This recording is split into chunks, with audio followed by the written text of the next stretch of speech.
आप देख रहे हैं कि 2014 से एक नए तरह के भारत का उदय हुआ।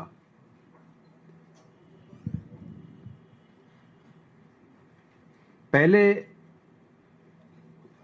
हमने देखा कि कहीं भी अगर दलित छात्रों के साथ, आदिवासी छात्रों के साथ उत्पीड़न की घटना होती थी, पिछड़े छात्रों के साथ उत्पीड़न की घटना होती थी, तो अक्सर सरकारें पीड़ित लोगों के साथ खड़ी होती थी।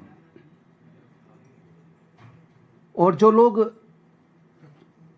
उस तरह की घटनाओं में शामिल होते थे, शोषण करने की घटनाओं में शामिल होते थे, उन लोगों को कहीं ना कहीं पनिशमेंट मिलता था।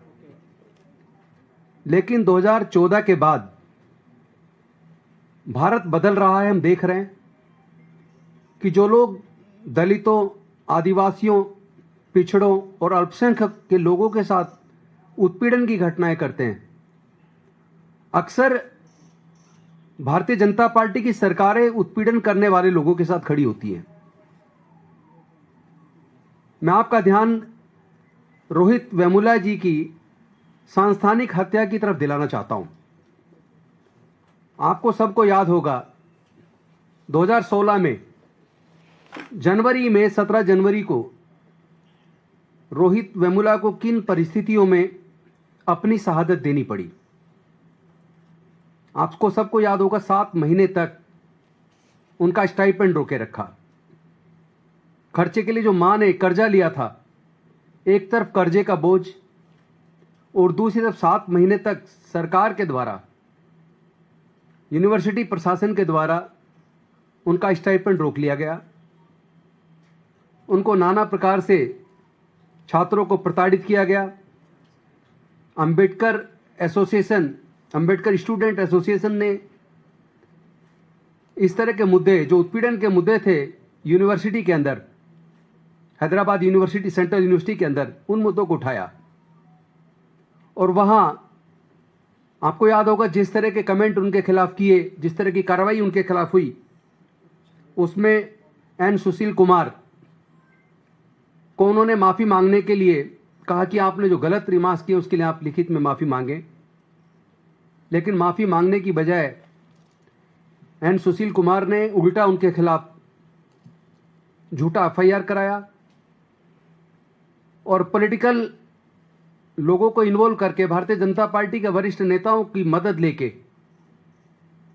और उस मदद में आप देखेंगे कि उनके खुद के भाई भारतीय जनता युवा मोर्चा के प्रेसिडेंट थे, उनके एक चाचा रंगारेड्डी जिले के बीजेपी के नेता थे, और वहां जो एमएलसी थे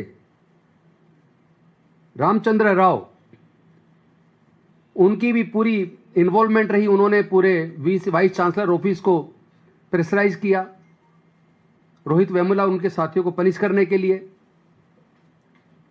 और वहां से सिकंदराबाद से जो सांसद थे, union labour minister Bandaru Dattatreya, उन्होंने और स्मृति ईरानी जी जो एजुकेशन मिनिस्टर थी, उन लोगों ने मिलके यूनिवर्सिटी प्रशासन को रोहित वेमुला उनके साथियों को पनिश करने के लिए मजबूर किया। पूरा का पूरा शासन, यूनिवर्सिटी का प्रशासन भी और केंद्र की सरकार, भारतीय जनता पार्टी डायरेक्ट इसमें इन्वॉल्व रही। और हालात ये हुए कि उन बच्चों को हॉस्टल से बाहर निकाल दिया गया, उनको प्रताड़ित किया गया और ऐसे हालात पैदा कर दिए जिसमें रोहित वेमुला ने प्रशासन को चेताने के लिए अपनी खुद की शहादत दे दी। लेकिन दुखद यह है कि एक तरफ तभी से कांग्रेस के नेता न्याय योद्धा राहुल गांधी लगातार इस मुद्दे को संसद में भी उठाते रहे, हैदराबाद सेंट्रल यूनिवर्सिटी भी गए, रोहित वेमुला की माताजी से भी मिले, अंबेडकर स्टूडेंट एसोसिएशन के साथ खड़े रहे और देश में जहां जहां भी इस तरह की घटनाएं हुई, वहां वहां वो पीड़ित परिवारों के साथ, पीड़ित छात्रों के साथ हमेशा खड़े रहे।